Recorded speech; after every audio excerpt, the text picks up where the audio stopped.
Hello, my name is Swapnil Modi. I'm clinical psychologist. I have work experience of more than 5 years. I used to work in JJ Hospital as a clinical psychologist. My clinic is at Kharghar. I practice over there. I have worked with several schools, classes, and children observation homes. I have taken sessions for various children for their exam issues, behavioral issues. I have taken sessions with teachers for study related problems and behavioral problems of children at school. I have taken sessions for children of various ages regarding their problems in various districts, schools, and institutions.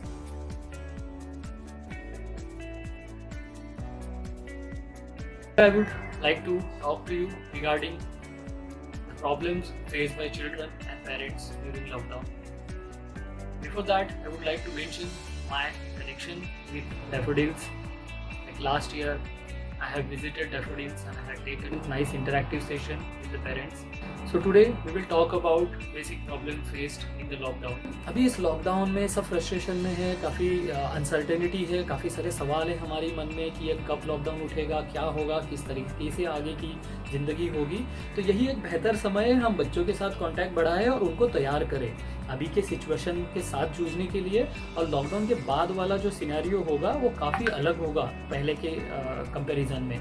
सो उसके लिए हमें बच्चों को धीरे धीरे prepare करना काफ़ी सही होगा, सो दैट वो लाइफ को एक अलग नज़रिए से देखे, एक अलग शुरुआत होगी। यही एक समय है हमारे लिए कि वो इनकलकेट करें और बच्चों को उस तरीके से हम ट्रेन करें ताकि वो इस लॉकडाउन से और आगे के जो आने वाले फ्यूचर के जो भी प्रॉब्लम्स होंगे उनसे अच्छे से फेस कर सकते हैं। So I will start from the health issues. Everyone of us is facing problem about our health. So basically, I will try to talk about the food habit of us and food habit of our children. So it's necessary to focus on our food habits. We have to eat on time, like breakfast, snacks, lunch, snacks, and dinner. We have to avoid eating late at night. We have to try having combination of food items. It should contain variety. I know it's very difficult to find variety of items in lockdown, but whether you are vegetarian or non-vegetarian, try to include variety of items. And whenever children are not interested in eating healthy foods, so we have to be little creative. So look at parathas or some juices or some shakes.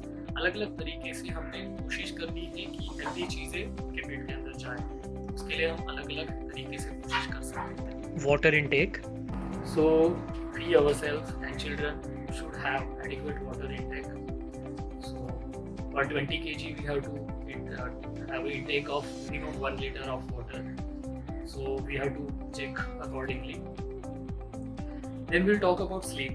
So nowadays I'm talking to many people who are facing sleep problems. So अभी ऐसे हो रहा है कि हम काफ़ी देर तक TV या मोबाइल पे कुछ ना कुछ टाइम पास करते रहते हैं और फिर बहुत लेट तक सोते हैं और सुबह देर से उठते हैं। इससे हमारा बॉवल फंक्शनिंग और डाइजेस्टिव सिस्टम भी डिस्टर्ब हो जाता है, हमारी स्लीप और हमारी टोटल हेल्थ पे इम्पैक्ट होने लगता है। तो बेहतर होगा कि हम 10 साढ़े 10 बजे तक सारे डिवाइसेस और स्क्रीन्स अपने आंखों के सामने से अवॉइड करें, निकाल दें और जल्द से जल्द सोने की कोशिश करें। अगर हम देर तक जागते हैं तो हमारी स्किन पे, हमारे बॉडी पे काफ़ी इम्पैक्ट होता है। सो बेहतर होगा कि हम बच्चों में भी ये हैबिट डालें और बच्चों में हैबिट डालने के लिए हमें खुद को भी इस पे ध्यान देना होगा। Then we will talk about exercise. So काफ़ी बेहतर होता है कि अगर हम थोड़ा फन तरीके से और थोड़ा जॉयफुल तरीके से एक्टिविटीज़ और एक्सरसाइजेज बच्चों को इंट्रोड्यूस करें ताकि उनको एक एज अ बेसिकली या एज एक रूटीन चीज़ ना लगे, थोड़ा वैरायटी उसमें होना चाहिए। सो वी कैन डू सूर्य नमस्कार, योगा, मेडिटेशन, प्राणायाम या स्किप रोप्स कर सकते हैं, पुशअप्स, जगह पे ही जॉग करना, ऐसी चीज़ें हम कर सकते हैं। एंड थोड़ा बच्चों को मस्ती मजाक के साथ अगर ये करवाए तो हमारा भी वक्त निकल जाता है और बच्चों को भी उसमें काफ़ी मज़ा आता है। Then we have to try to bring their focus on nature. तो पेड़, पौधे, जानवर या मिट्टी के साथ का उनका कनेक्शन है वो थोड़ा बढ़ाने की कोशिश करना है। फिलहाल अगर नीचे नहीं जा सकते तो विंडो से या फिर अलग अलग तरीके से उनसे स्टोरी शेयर करके या फिर कुछ एक्टिविटीज करके हम वो कोशिश कर सकते हैं, ताकि उनका लगाव जो है वो नेचर के प्रति ज़्यादा बढ़ता रहे और उनका इंटरेस्ट बढ़ता रहे, रिस्पेक्ट बढ़ता रहे, एंड जो नेचुरल प्रोसेस है हीलिंग की या डेवलपमेंट की वो नेचर के साथ होती रहे। जब खाना खाने की बात आती है या फिर बाकी सारी चीज़ें करने की बात आती है, सो आई विल सजेस्ट कि mindful eating, mindful walking, mindful drinking of water should be inculcated. अभी क्या होता है कि हम सब निपटाने के चक्कर में लगे हैं, कि नींद निपटानी है, हमें खाना निपटाना है, और फिर हम बाकी चीज़ों में ज़्यादा फोकस रहते हैं। सो ये ना करते हुए हमने जो भी हम काम कर रहे हैं, जैसे नहाना हो, ब्रश करना हो, खाना खाना हो, पानी पीना हो, वो माइंडफुल तरीके से करेंगे तो बेहतर होगा। उसका टच, उसका स्मेल, उसका टेक्सचर, उसको फील करना है, फील करके उसका इंटेक करना है। चाहे हम नहा रहे हो तो बच्चों को भी वो थोड़ा टीच करना है। बच्चे ऑलरेडी नेचुरली माइंडफुल होते हैं, सो हमें वो ज़्यादा डिफिकल्ट नहीं जाएगा। डिफिकल्टी हमारी तरफ से है, बच्चों की तरफ से नहीं। तो अगर हम बच्चों को उसी तरीके से एंजॉय करना सिखा है, अपने पांचों सेंसेस का इस्तेमाल करना अगर सिखा है, तो बाकी चीज़ों के साथ, बाकी प्रॉब्लम्स के साथ डील करने में हमें काफ़ी मदद होगी। So mindful eating and mindfully doing other activities is very very necessary. It is really important during this lockdown. We are maintaining social distancing, physical distancing. We are not able to meet each other. So बच्चे भी अपने दोस्तों को, अपने रिश्तेदारों को मिल नहीं पा रहे हैं। So एक फेस टू फेस कन्वर्सेशन होता है, एंड स्पेसिफिकली टच का जो इम्पोर्टेंस है वो बहुत ही अहमियत रखता है हमारे जीवन में। सो वो टच हमें बच्चों को देना ज़रूरी है। दिन भर में उनसे कांटेक्ट में रहना, फिजिकल कांटेक्ट में रहना ज़रूरी है, because it's one of the basic need. Emotions के साथ साथ एक फिजिकल टच, कंफर्ट की बहुत ज़रूरत होती है। तो फिलहाल हम बाहर नहीं जा रहे, दोस्तों से हाथ नहीं मिला रहे, गले नहीं मिला रहे, तो हमें थोड़ा उस पर ध्यान देना ज़रूरी है। और साथ ही में यही सही वक्त है लॉकडाउन का, जिसमें हम हेल्थ पे, रिलेशंस पे और बाकी चीज़ों पे फोकस करें। So how to communicate with each other and why to communicate with each other. Like आजकल काफ़ी कंप्लेंट्स पेरेंट्स की आती है कि बच्चे रिश्तेदारों से मिलने में और उनसे बात करने में इंटरेस्ट नहीं रखते। सो बेहतर होगा कि उनका जो अहमियत है, इम्पोर्टेंस है रिश्तों का, वो बच्चों को अभी धीरे धीरे समझाए। और लॉकडाउन में हम वो कर सकते हैं, चाहे न्यूक्लियर फैमिली में रह रहे हो या जॉइंट फैमिली में। सो अगर आप उसका इन्वॉल्वमेंट रखें तो ज़्यादा बेहतर होगा। अगर जॉइंट फैमिली में है तो जो भी बड़े या छोटे व्यक्ति है घर में, तो उनके साथ रिस्पॉन्सिबिलिटी शेयर करना काफ़ी बेहतर होगा। जैसे खाना परोसना है, बर्तन लाना है या सफाई करनी है, काम हम डिस्ट्रीब्यूट कर सकते हैं। और यही हम न्यूक्लियर फैमिलीज में भी कर सकते हैं। न्यूक्लियर फैमिलीज में भी पानी लाना हो, बर्तन लाना हो, सफाई करनी हो, या कुछ चीज़ों का मूवमेंट करना हो, या कोई भी छोटा मोटा काम किया जा रहा है, उसमें बच्चों का इन्वॉल्वमेंट हम बढ़ा सकते हैं। और उससे हमारा फ्रस्ट्रेशन भी कम होगा, थोड़ा जॉयफुल रहेगा, और बच्चों को भी सीखने का मौका मिलेगा, और धीरे धीरे वो रिस्पॉन्सिबिलिटीज़ लेना शुरू कर देंगे, और जो आपके लिए भी काफ़ी बेहतर होगा। सो इसमें इन्वॉल्वमेंट जो है, जो बड़े बुजुर्ग है घर के या पड़ोस के, उनका इन्वॉल्वमेंट अगर रहेगा, बच्चों के साथ कांटेक्ट रहेगा, तो उनका नॉलेज भी बढ़ता है, टाइम शेयरिंग भी होता है, और बहुत सारी चीज़ें हमें ईजीली अवेलेबल हो जाती है। जैसे उनका नॉलेज हो, टाइम हो, या उनकी केयर हो, तो एक अच्छे से हमें उपलब्ध होती है। When it comes to maintaining relation with child or with others, it is important to focus on emotions. हमें भी बच्चों के इमोशंस पे, उनकी नीड्स पे फोकस करना है, और बच्चों को भी धीरे धीरे इमोशंस को जानना, पहचानना सिखाना है, क्योंकि बच्चों का जो वोकैबुलरी है वो लिमिटेड होता है।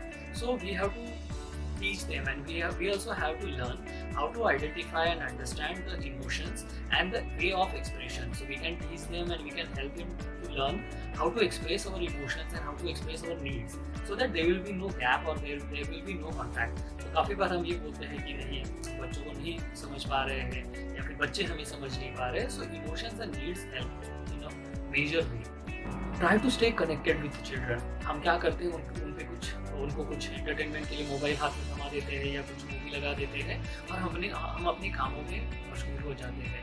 तो कोशिश करनी है कि उनसे वो कनेक्टेड रहे, और हम घंटे में थोड़ी देर में उनसे बातें करें, उनसे पूछताछ करें, उनको ऑब्जर्व करें, उनसे इंटरैक्ट करें। टच में रहना काफ़ी ज़रूरी होता है, हमें फिजिकल या इमोशनल डिटैचमेंट नहीं देनी है। Now I will talk about safety. So when it comes to safety of children, emotional safety, physical safety, and sexual safety is really important. For emotional safety, we don't have to neglect or ignore their emotions. Yes, we can be passive, we can be firm whenever they are showing temper tantrums, but we have to be firm. We have to pay attention to their emotions and needs, so that there will be no emotional trouble or emotional conflict. The way we use words or the way we shout, it may have impact on their emotions. हमें वो कोशिश करनी है कि हमारी तरफ से negative words या फिर एब्यूजिव वर्ड्स ना जाए, ताकि उनकी भावनाओं को ठेस ना पहुंचे। और फिजिकल क्रूअल्टी के बारे में, can be passive, we can be firm whenever they are showing temper tantrums, but we have to be firm and we have to pay attention to their emotions and needs, so that there will be no emotional trouble or emotional conflict. The way we use words or the way we shout, it may have impact on their emotions. हमें वो कोशिश करनी है कि हमारी तरफ से negative words या फिर एब्यूजिव वर्ड्स ना जाए, ताकि उनकी भावनाओं को ठेस ना पहुँचे। और फिज़िकल क्रूअल्टी के बारे में या फिज़िकली अब्यूज़ के बारे में मैं कहूँगा, किसी भी तरीके से बच्चों पे हाथ उठाना सही नहीं है। We should stop it. हमें बच्चों पे हाथ नहीं उठाना है, या हमें हमारे पेरेंट्स ने या हमारे टीचर्स ने काफ़ी बार मारा हुआ होता है, सो हमें यही लगता है कि मारने से काफ़ी चीज़ें सुधर जाती है। No, we should be strict, discipline रहना है, और वो गर्माहट बच्चों को महसूस होने देनी है, पर मारना नहीं है। कभी उनको वो एग्रेशन के आग में झुलसने नहीं देना है। सो कोशिश करना है, और कोशिश से ज़्यादा मैं कहूँगा यही करना है कि बिल्कुल भी बच्चों को मारना नहीं है।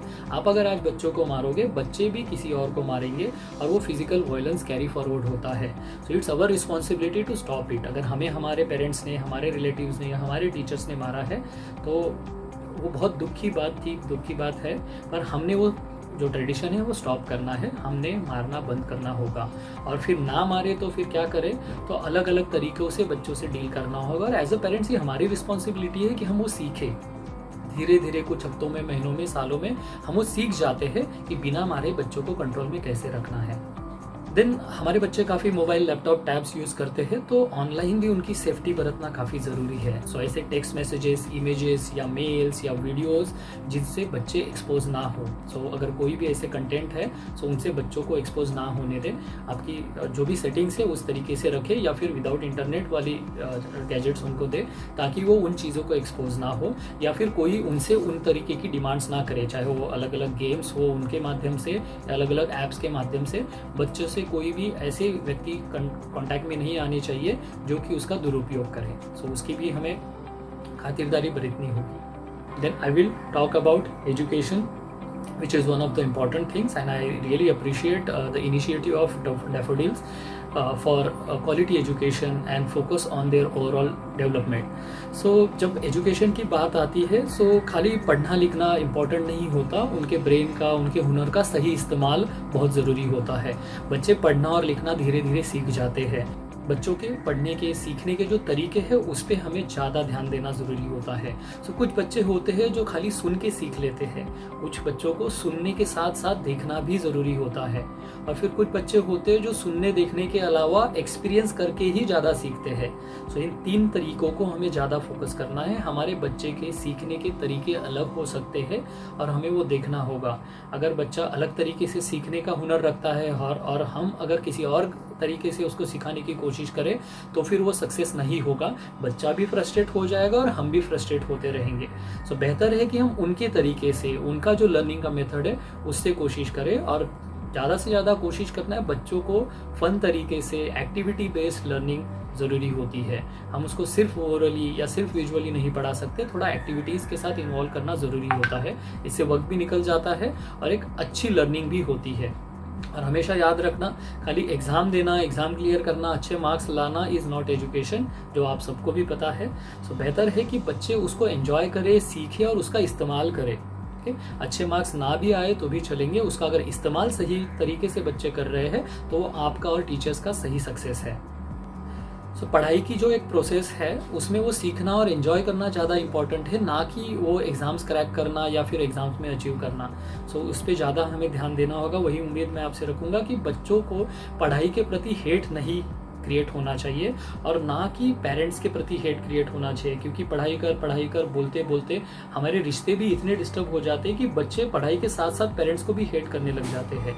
सो मेरा यही एक रिक्वेस्ट आप लोगों से रहेगा कि पढ़ाई थोड़ा अच्छे से ना हुई तो भी चलेगी, relation with parents and relation with studies खराब नहीं होना चाहिए। बच्चों ने वो हमेशा एंजॉय ही करना चाहिए, या फिर वो विलिंग होना चाहिए। देन आप लोगों के बच्चे काफ़ी छोटे हैं, but still I will like to talk about career. So जब भी हम करियर के बारे में सोचते हैं ना, आई नो कि आप लोग भी आपके छोटे छोटे बच्चों के करियर के बारे में अभी से ही सोचते हैं, और जो बहुत ही बढ़िया है। सो जब करियर की बात आती है तो उनका इंटरेस्ट किन चीज़ों में है उस पर ध्यान देना ज़रूरी है। सो बच्चा 5वीं 10वीं या 12वीं तक जाने से पहले हमें उसके अलग अलग इंटरेस्ट एरियाज़ की मालूमियत होनी चाहिए। हमने धीरे धीरे एक्सप्लोर करना है उसके इंटरेस्ट एरियाज़ को, और फिर परखना है उनकी स्किल्स को कि इंटरेस्ट तो है काफ़ी चीज़ों में, बट स्किल कौन सी चीज़ों में है। सो जहाँ जहाँ उसकी स्किल्स अच्छे से दिख रही है उसके इंटरेस्ट एरियाज़ में, वहाँ हम कौन से करियर्स की चॉइस कर सकते हैं उस पर ध्यान देना है। सो रेस्ट्रिक्टेड या लिमिटेड नहीं रहना है करियर चॉइस में। हमने थोड़ा एक्सप्लोर करना है वैरायटी ऑफ स्कोप, अलग अलग तरीके से उसके इंटरेस्ट और स्किल्स के मुताबिक हमने कोशिश करनी है ढूंढने की। और करियर भी जो होता है वो थोड़ा जॉयफुल और इंटरेस्टिंग होना चाहिए बच्चों के लिए, उनके इंटरेस्ट के हिसाब से, और एक तरीके से वो हेल्पफुल होना चाहिए खुद को, फैमिली को और सोसाइटी को और नेचर को भी। सो किसी भी ऐसे तरीके का कोई करियर नहीं होना चाहिए जिसमें सोसाइटी को या फिर नेचर को कोई हानि पहुंचे। आई विल टॉक अबाउट मनी, क्योंकि बच्चे काफ़ी कम उम्र में अभी पैसे को जानने लगे हैं, तो पैसे की अहमियत भी उनमें अगर इनकलकेट करें तो काफ़ी बढ़िया होगा। क्योंकि बच्चे ज़िद बहुत करते हैं, ये चाहिए, ऐसा चाहिए, फलाना चाहिए।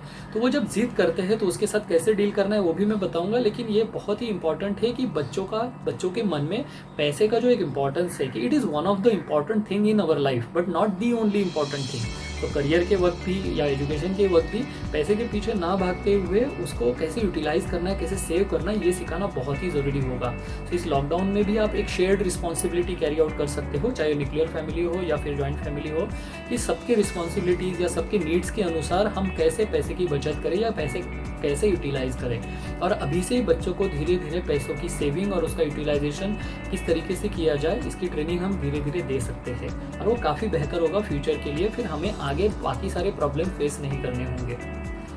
अब हम बात करेंगे बच्चों के जो बिहेवियरल प्रॉब्लम्स होते हैं, जिसमें वो शरारत करते हैं, शैतानियाँ करते हैं, परेशान करते हैं, बहुत जिद करते हैं। तो ऐसे वक्त एक सबसे इम्पॉर्टेंट पार्ट होगा कि हमने कभी बच्चों के ऐसे शैतानियों को रिएक्ट नहीं करना है। अब रिएक्ट नहीं करना है तो क्या करना है, वी हैव टू रिस्पॉन्ड, हमें रिस्पॉन्ड करना है। इसका एक एग्जांपल मैं बताता हूँ। दो घर थे बाजू बाजू में, दोनों जगह पार्टी चल रही थी, बच्चे थे और बड़े लोग भी थे उसमें, और दोनों घरों में फिश टैंक था। सो बच्चे डांस कर रहे थे, मस्ती कर रहे थे, धक्का लग गया और फिश टैंक गिर गए। अब पहले घर में क्या हुआ कि बच्चों को डांटा गया, पनिशमेंट दिया गया और उनको डिसिप्लिन के बारे में बताया गया, और फिर सब शांत करके, सब क्लीन अप करके पार्टी रोक दी गई, और फिर बच्चे अपने अपने घर चले गए। दूसरे घर में क्या हुआ कि जब ये सब गिर गया तो बच्चों को पूछा कि अभी क्या हो जाएगा, यहाँ इम्पोर्टेंट क्या है, सबसे ज़्यादा इम्पोर्टेंट क्या है। तो बच्चों ने कहा फिश को हमें पानी में डालना होगा, नहीं तो वो मर जाएंगे। तो फिर उन्होंने कहा ठीक है, उसके लिए क्या करना होगा, वो पहले बकेट में पानी लाना होगा। सो बच्चों को भेजा गया, बकेट में पानी लाया गया, उसमें फिश बड़ों ने डाल दी और फिश को सिक्योर कर दिया। सारे बड़ों ने मिलके कांच निकाल दी। बच्चों को पूछा ये क्यों निकालना ज़रूरी है, उन्होंने कहा कि पैरों में ये चुभ जाएगी तो ब्लीडिंग हो सकती है, इंजुरीज हो सकती है। सब बड़ों ने सारी कांच निकाल दी और फिर बच्चे काम पे लगे सारी सफाई करने में। सब बच्चों ने पूरा पानी क्लीन कर दिया। फिर सब सूखने के बाद वापस म्यूजिक ऑन, पार्टी ऑन, मस्ती किया और फिर बाद में अपने अपने घर चले गए। ये दो सिनेरियो में हम देख सकते हैं, पहले में रिएक्ट करना है, दूसरों में रिस्पॉन्ड करना है। देखो हमें बच्चों को सिखाना है विद एग्जाम्पल्स, हमारे कुछ एग्जाम्पल्स आदर्श उनको देने हैं। तो कोशिश करनी है कि ना मारे, ना चिल्लाए, ना पनिशमेंट दे, बट इस तरीके से उनसे काम करवाए ताकि वो सारी चीज़ों में इन्वॉल्व हो और खुद से सीखे, ताकि आगे चल के हमें सिखाना ना पड़े और आगे चल के हमें सब कुछ ना करना पड़े।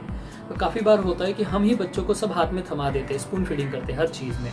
तो कोशिश कीजिए कि स्पून फीडिंग ना करते हुए उनसे वो चीज़ें करवाए। जैसे चलो सबको खाना खाने के लिए बुला के लाओ, आज क्या खाने में खाना है इनको पूछ के आओ, या फिर अलग अलग मैसेजेस भेजने में या काम करने में उनको इन्वॉल्व रखो एक्टिवली एंड हैप्पीली। या फिर उनके सामने ऑप्शंस दो। अगर बच्चे उठना पसंद नहीं करते, ब्रश करना पसंद नहीं करते, खाना खाना पसंद नहीं करते, ये सब्जी पसंद नहीं, वो सब्जी पसंद नहीं, तो बच्चों को ऑप्शंस दो, किसी भी हेल्दी चीज़ों के ऑप्शंस दो। ये पहले करना चाहोगे या वो पहले करना चाहोगे, जैसे पहले ब्रश करोगे या फिर पहले नहाओगे।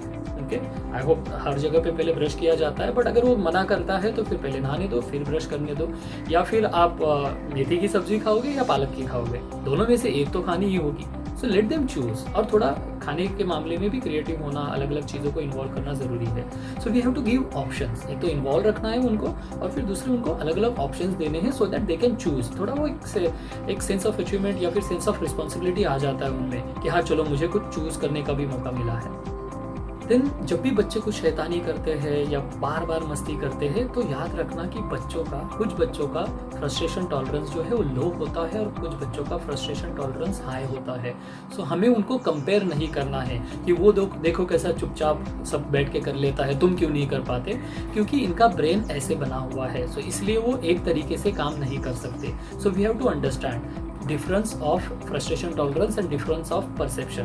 सो उनका एक तो लिमिटेशंस होता है वर्बल, कि वो बहुत सारे वर्ड्स यूज नहीं कर सकते, लिमिटेशंस होता है एक्सप्रेशन का, और ऊपर से उनका परसेप्शन भी अलग तरीके से होता है। They are new in this world, कुछ महीने ही हुए हैं उनको इस दुनिया में आके।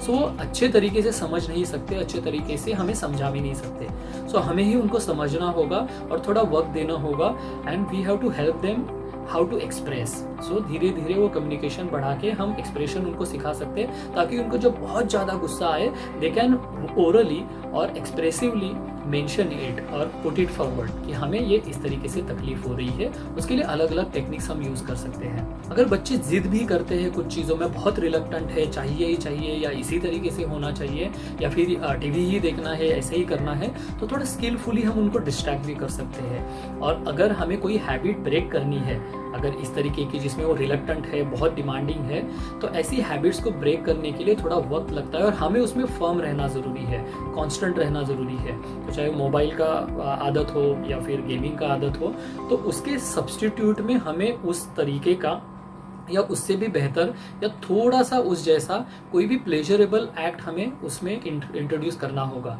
या फिर जो ऑलरेडी है जिसमें उनको पसंद है, मज़ा आता है, वो उनको रीइंट्रोड्यूस करना होगा ताकि वो चीज़ों में थोड़ा उनका दिल बहल जाए और फिर वो क्रेविंग होती है कोई गेमिंग की या मोबाइल की या यूट्यूब की, वो कम होते जाए। सो हम इस तरीके से कोशिश कर सकते हैं, स्किलफुली हम उनको डिस्ट्रैक्ट कर सकते हैं अदर हेल्दी एक्टिविटीज़ में ऑफ देयर चॉइस। पहले उनकी चॉइस वाली एक्टिविटीज़ रखने हैं और फिर धीरे धीरे इंट्रोड्यूस करने हैं अदर हेल्दी एक्टिविटीज़। कोशिश करनी है कि ये सारी प्रोसेस में नेगेटिव वर्ड्स या नेगेटिव तरीके का अप्रोच उनके सामने ना प्रदर्शित किया जाए।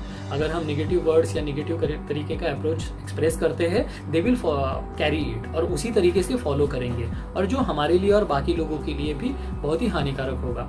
जितना हो सकता है उतना काइंड पॉजिटिव वर्ड्स और पॉजिटिव रिगार्ड्स देने की कोशिश करनी है and encourage them, appreciate them. जब भी वो छोटी छोटी अच्छी चीज़ें करते हैं with expressions, with words, appreciate them and encourage them so that they will stay connected and they will be willing to do it। वो रिपीट करने के लिए भी इंटरेस्टेड होंगे। हमें हमेशा जो भी तरीके हमारे हैं वो हेल्दी वाले ही चूज करने होंगे। अनहेल्दी तरीके से हार्म होना है बच्चों का भी और हमारा भी, वो रिलेशन और वो मैनेजमेंट डिस्टर्ब होगा। सो कोशिश करनी है हेल्दी तरीकों को अपनाना है। When it comes to screen time, जो मोबाइल का या लैपटॉप का, टैब का डिस्प्ले टाइम है, सो वो जो एडल्ट्स के लिए दिया हुआ है वर्ल्ड वाइड वो मैक्सिमम 2 आवर्स है। हम बड़े लोगों ने भी 2 घंटे से ज़्यादा विद ब्रेक्स 2 घंटे से ज़्यादा स्क्रीन के सामने अपने आंखों की रेटिना को एक्सपोज नहीं करना है। सो बच्चों के लिए स्क्रीन टाइम जो है मैक्सिमम 30 मिनट्स है। सो 30 मिनट से ज़्यादा बच्चों के आंखों के रेटिना को स्क्रीन के सामने एक्सपोज नहीं होने देना है, उससे डैमेज होता है और कॉग्निटिव डेफिशिएंसी भी होती है। सो देयर आर स्टडीज जिससे पता चला है कि हर 3 महीने में जब उन्होंने कुछ ग्रुप्स पे स्टडी किए, तो जो बच्चे ज़्यादा स्क्रीन के सामने रहते हैं उनका कॉग्निटिव फंक्शनिंग जो है उतना एक्टिव और उतना इफेक्टिव नहीं होता जितना कि उनके एज के बाकी बच्चों का होना चाहिए, या जितना कि उनके इंटेलिजेंस और इमोशनल कैपेसिटी के हिसाब से होना चाहिए, वो नहीं वर्क करता है। So we have to avoid that. फिर ये ब्रेक करने के लिए, स्क्रीन टाइम ब्रेक करने के लिए, जैसे मैंने पहले बताया, हमें थोड़ा स्किलफुल तरीके से अलग अलग चीज़ें इंट्रोड्यूस करनी है जिसमें फिजिकल एक्टिविटी हो। अभी फिलहाल ग्राउंड पे नहीं जा सकते या आउटडोर एक्टिविटीज़ नहीं कर सकते, सो घर में या घर के वरांडे में हम अलग अलग एक्टिविटीज़ कर सकते हैं जिसमें ज़्यादा शोरगुल या ज़्यादा हंगामा ना हो, पर उनकी एनर्जी और उनका वक्त उसमें खर्च होना चाहिए, जिससे बच्चे इन्वॉल्व होंगे, थोड़ा पसीना आएगा, थोड़ा वार्म अप हो जाएगा और थोड़े थक भी जाएंगे। अगर उनका एनर्जी और उनका टाइम यूटिलाइज होता है तो थोड़े चार्ज रहते हैं और फिर रिलैक्स हो जाते हैं और अच्छे से सो भी जाते हैं और थोड़ा फुर्तीले रहते हैं, पॉजिटिव रहते हैं। वो इरिटेशन और फ्रस्ट्रेशन उनमें उतना ही कम रहता है।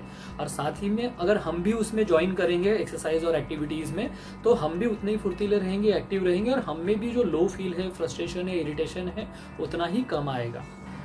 उनको उनकी जो एनर्जी है वो पूरी तरीके से यूटिलाइज करने दो। बच्चों का जो दिन भर का एनर्जी का कोटा होता है वो हमसे थोड़ा ज़्यादा होता है, तो हमने उसको यूटिलाइज करने देना है। अगर यूटिलाइज नहीं करने देंगे वो अलग अलग तरीके से निकालेंगे और उससे हमें फ्रस्ट्रेशन बढ़ेगा।